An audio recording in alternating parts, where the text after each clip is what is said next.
Baik, selamat pagi dan terima kasih atas kehadiran Saudara Lutfi, Marsha, dan Eci pada proses wawancara MTDP KTU hari ini. Perkenalkan, saya Alaika dari Divisi Human Resource.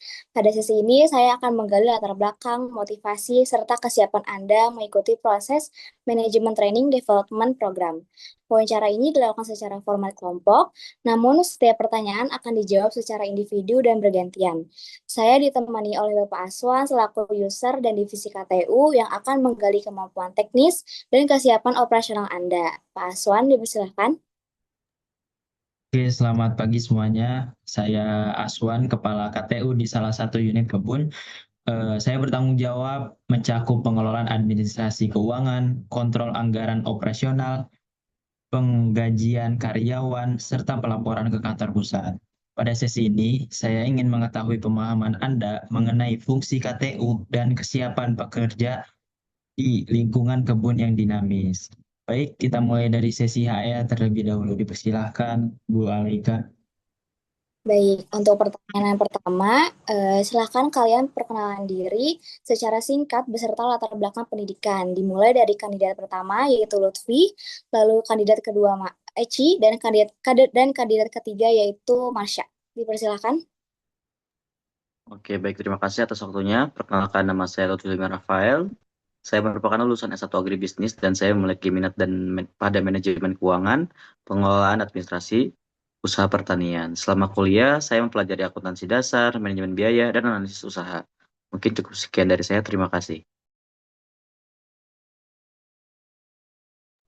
Baik, dilanjut oleh kandidat kedua. Oke, terima kasih. Perkenalkan, nama saya Cimahera, saya lulusan manajemen agribisnis.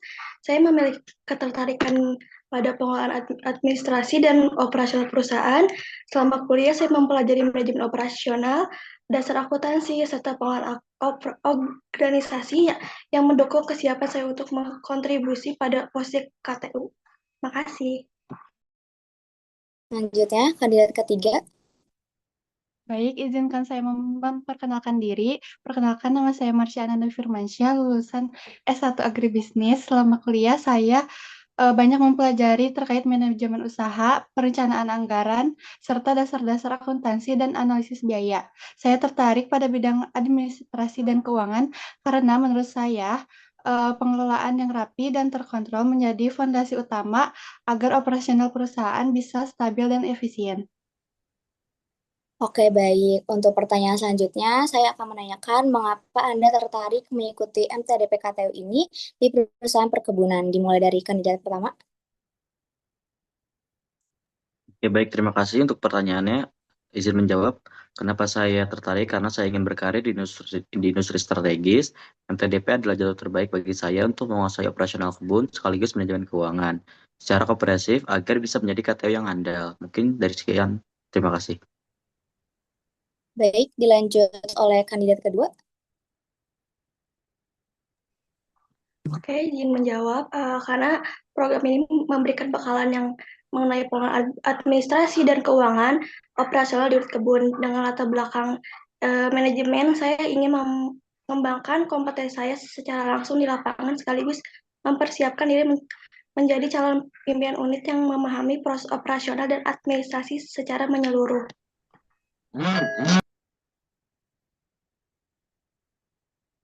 Baik, untuk selanjutnya kandidat ketiga.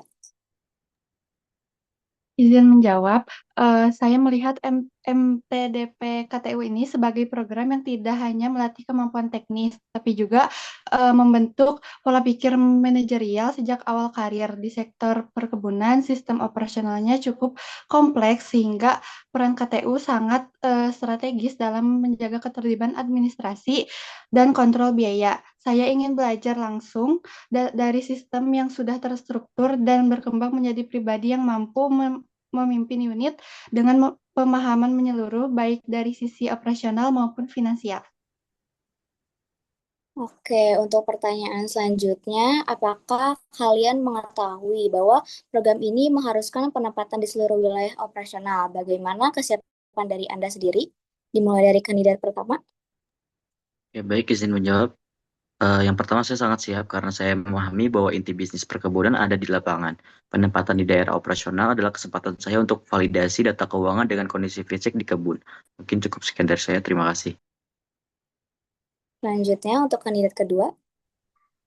Saya menyatakan siap dan berkomitmen terhadap kebijakan penempatan perusahaan karena bahwa penugasan di berbagai wilayah merupakan bagian dari proses pembelajaran dan pengembangan diri serta menjadi kesempatan untuk memperluas wawasan dan pengalaman kerja di lingkungan perkebunan. Terima kasih. Oke, selanjutnya untuk kandidat ketiga. Baik, izin menjawab, saya siap untuk ditempatkan di seluruh area operasional perusahaan. Bagi saya, setiap lokasi memiliki tantangan dan karakteristik yang berbeda, yang justru bisa menjadi pengalaman berharga untuk mengasah kemampuan adaptasi, tanggung jawab, dan kedisiplinan dalam bekerja. Sekian. Oke, baik. Untuk pertanyaan yang terakhir, bagaimana cara Anda mengatur pekerjaan ketika beberapa laporan harus diselesaikan secara bersamaan? Dimulai dari kandidat pertama. Terima kasih jawab. Saya akan menggunakan skala prioritas. Saya urutkan berdasarkan deadline dan dampak laporannya.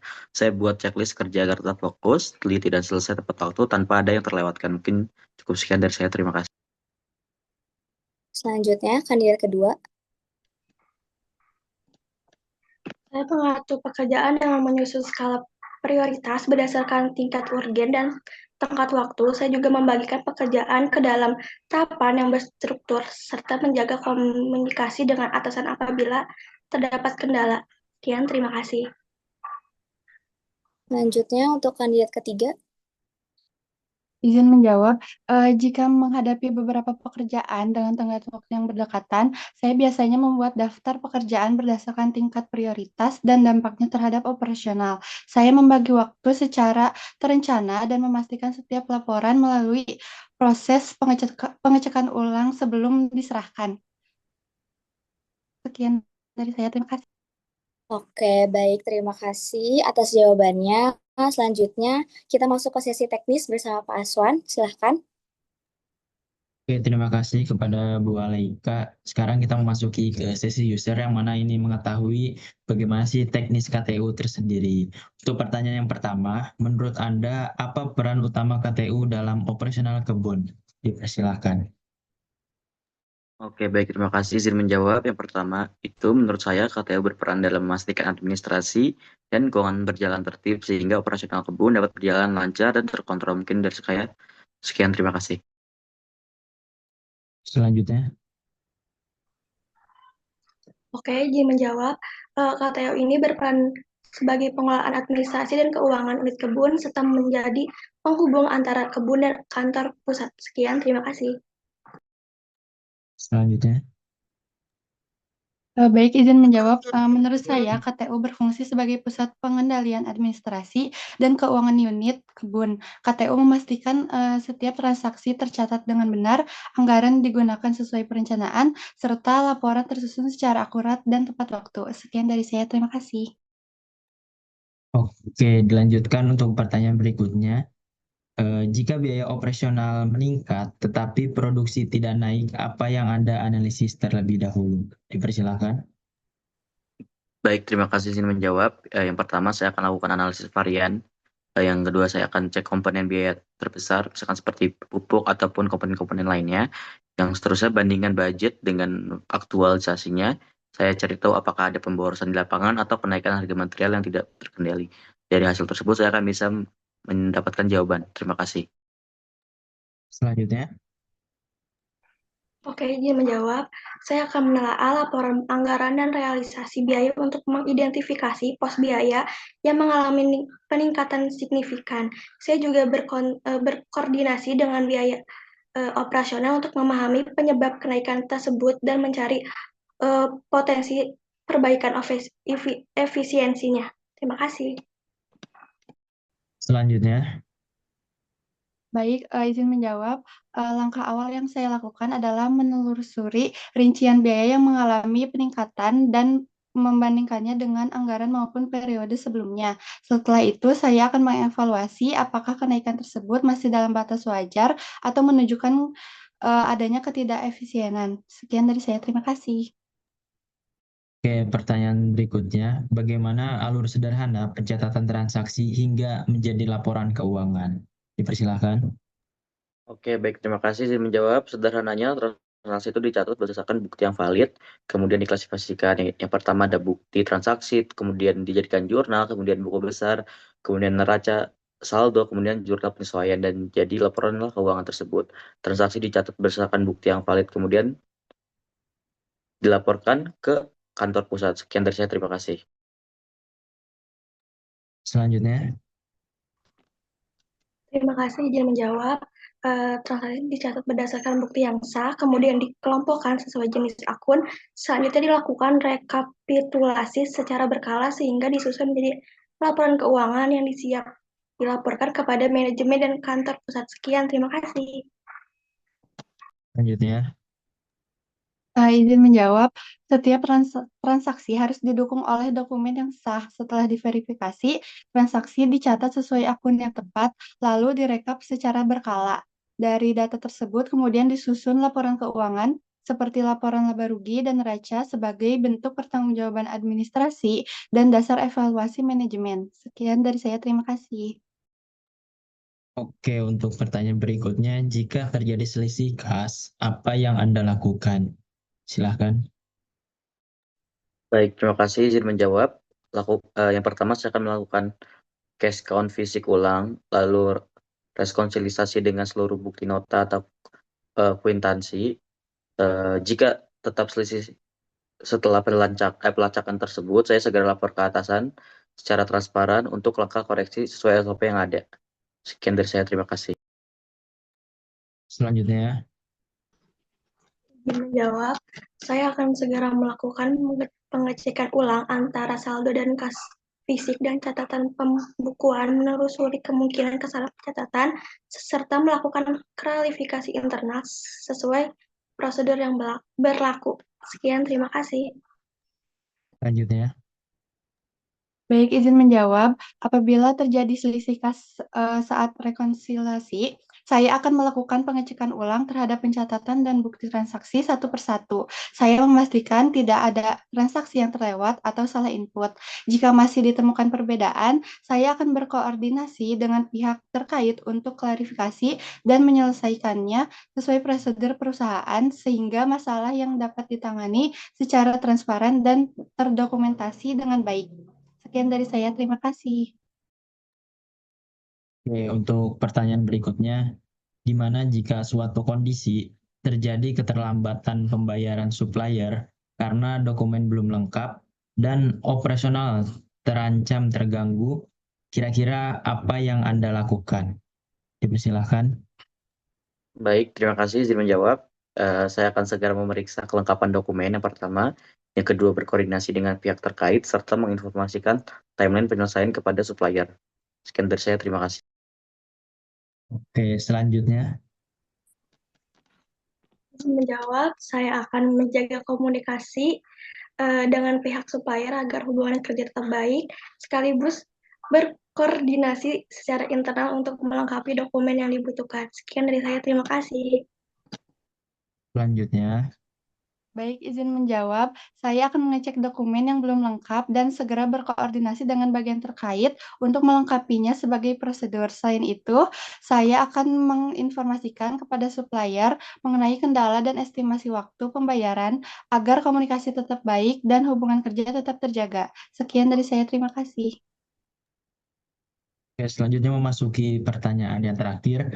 Sebagai peserta MTDP, Anda dipriorisasikan menjadi pimpinan unit. Bagaimana gaya kepemimpinan Anda? Dipersilakan. Baik, terima kasih izin menjawab. Saya menerapkan kepemimpinan yang tegas namun komunikatif.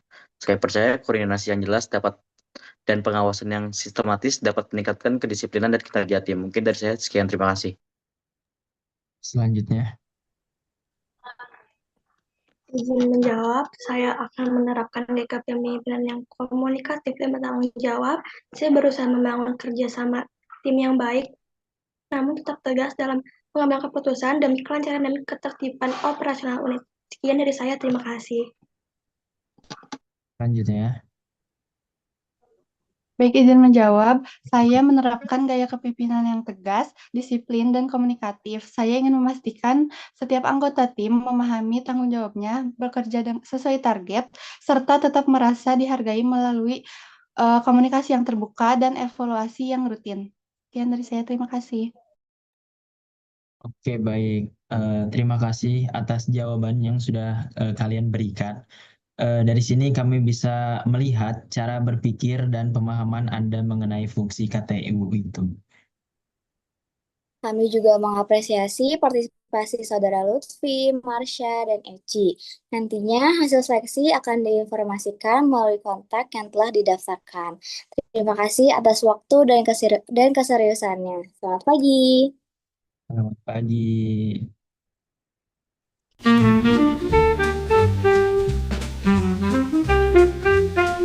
Langkah awal yang saya akan lakukan adalah menelusuri rinci. Pak.